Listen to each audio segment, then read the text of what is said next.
کیا آپ سوچ سکتے ہیں کہ ایک انسان کو زندہ آگ میں ڈال دیا جائے اور پھر بھی اس کا ایک بال تک نہ جلے؟ ایک ایسا منظر جس نے پوری قوم کو ہلا کر رکھ دیا۔ ایک طرف دنیا کا سب سے طاقتور بادشاہ اور دوسری طرف ایک اکیلا انسان جس کے دل میں صرف اللہ پر یقین تھا۔ یہ کہانی ہے حضرت ابراہیم علیہ السلام کی، اس نبی کی جنہوں نے شرک اور بت پرستی کے خلاف آواز اٹھائی۔ اس دور میں لوگ پتھر اور مٹی کے بت بناتے تھے، ان کے سامنے سجدہ کرتے، ان سے مدد مانگتے اور انہیں اپنا خدا مانتے تھے۔ ہر گھر، ہر بازار، ہر جگہ بت ہی بت نظر آتے تھے۔ لیکن حضرت ابراہیم علیہ السلام بچپن سے ہی ان چیزوں کے بارے میں سوچتے رہتے تھے۔ وہ سوچتے تھے، یہ کیسے خدا ہو سکتے ہیں جو خود اپنی حفاظت بھی نہیں کر سکتے؟ قرآن بتاتا ہے کہ حضرت ابراہیم علیہ السلام نے ستاروں کو دیکھا، پھر چاند کو، پھر سورج کو، لیکن جب یہ سب غائب ہو گئے تو انہوں نے سمجھ لیا کہ اصلی رب وہی ہے جو کبھی غائب نہیں ہوتا۔ حضرت ابراہیم علیہ السلام نے اپنی قوم کو سمجھایا کہ صرف اللہ ہی عبادت کے لائق ہے، لیکن لوگوں نے ان کی بات کا مذاق اڑایا۔ ان کے والد اور ان کی قوم نے ان سے منہ موڑ لیا۔ سب سے زیادہ غصہ قوم کے بادشاہ نمرود کو آیا۔ نمرود اپنے آپ کو سب سے بڑا سمجھتا تھا۔ وہ کہتا تھا کہ زندگی اور موت اس کے ہاتھ میں ہے۔ جب حضرت ابراہیم علیہ السلام نے اس سے کہا کہ اللہ ہی سب کچھ کرتا ہے تو نمرود گھمنڈ میں آ گیا۔ قرآن کے مطابق حضرت ابراہیم علیہ السلام نے اس سے کہا، میرا رب سورج کو پورب سے نکالتا ہے، اگر تم خدا ہو تو اسے پشچم سے نکال کر دکھاؤ۔ یہ سن کر نمرود خاموش ہو گیا۔ اس کے پاس کوئی جواب نہیں تھا، لیکن اس کا غصہ اور بڑھ گیا۔ ایک دن قوم کے لوگ اپنے تہوار کے لیے شہر سے باہر چلے گئے۔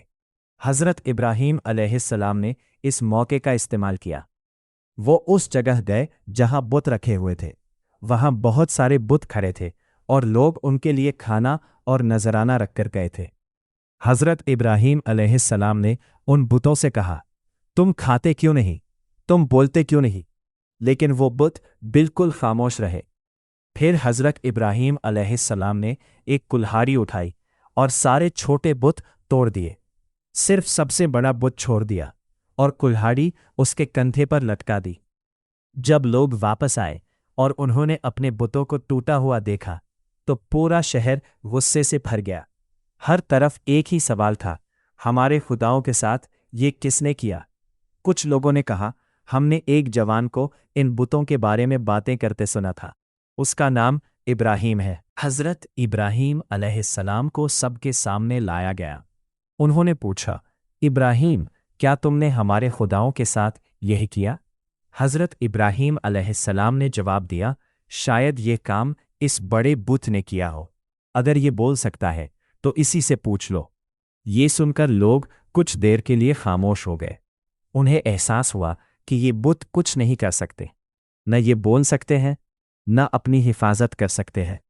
لیکن سچ کو مان لینا ان کے لیے بہت مشکل تھا۔ انہوں نے کہا، ابراہیم کو سزا دو، اسے زندہ جلا دو۔ پورے شہر میں لکڑیاں جمع کی گئی، اتنی بڑی آگ جلائی گئی کہ کوئی اس کے پاس بھی نہیں جا سکتا تھا۔ روایت میں آتا ہے کہ آگ اتنی بھیانک تھی کہ پرندے اس کے اوپر سے گزرتے تو جل کر گر جاتے۔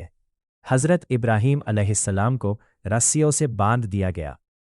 کیونکہ آگ کے قریب جانا ممکن نہیں تھا، اس لیے لوگوں نے ایک بڑی منجنیق بنائی اور حضرت ابراہیم علیہ السلام کو اس میں رکھ دیا۔ سوچئے، اس وقت حضرت ابراہیم علیہ السلام کس حال میں ہوں گے؟ نہ کوئی مددگار، نہ کوئی دوست، نہ کوئی لشکر، صرف اللہ پر پورا بھروسہ۔ جب انہیں ہوا میں اچھال کر آگ کی طرف پھینکا گیا، اس وقت ان کے دل میں کوئی ڈر نہیں تھا، ان کی زبان پر صرف اللہ پر بھروسہ تھا۔ اور پھر وہ لمحہ آ گیا جس نے تاریخ بدل دی۔ اللہ تعالیٰ نے آگ کو حکم دیا، اے آگ، ابراہیم پر ٹھنڈی اور سلامتی والی ہو جا۔ اسی پل وہ بھڑکتی ہوئی آگ جو ہر چیز کو جلا رہی تھی، حضرت ابراہیم علیہ السلام کے لیے ٹھنڈی ہو گئی۔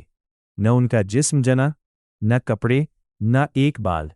جب لوگوں نے دیکھا کہ حضرت ابراہیم علیہ السلام آگ کے بیچ میں بالکل محفوظ کھڑے ہیں، تو سب حیران رہ گئے۔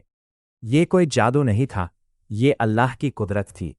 قرآن بتاتا ہے کہ ان لوگوں نے حضرت ابراہیم علیہ السلام کو نقصان پہنچانا چاہا، لیکن اللہ نے انہیں کو نقصان اٹھانے والوں میں شامل کر دیا۔ حضرت ابراہیم علیہ السلام کی یہ قربانی اور صبر ہمیں یہ سکھاتی ہے کہ جب انسان سچ کے ساتھ کھڑا ہوتا ہے تو اللہ اس کی مدد ضرور کرتا ہے، چاہے پوری دنیا اس کے خلاف کیوں نہ ہو۔ اور آج بھی ہزاروں سال بعد حضرت ابراہیم علیہ السلام کا نام دنیا بھر میں عزت اور محبت کے ساتھ لیا جاتا ہے، کیونکہ انہوں نے اللہ کے لیے ہر مشکل برداشت کی، لیکن سچ کا راستہ کبھی نہیں چھوڑا۔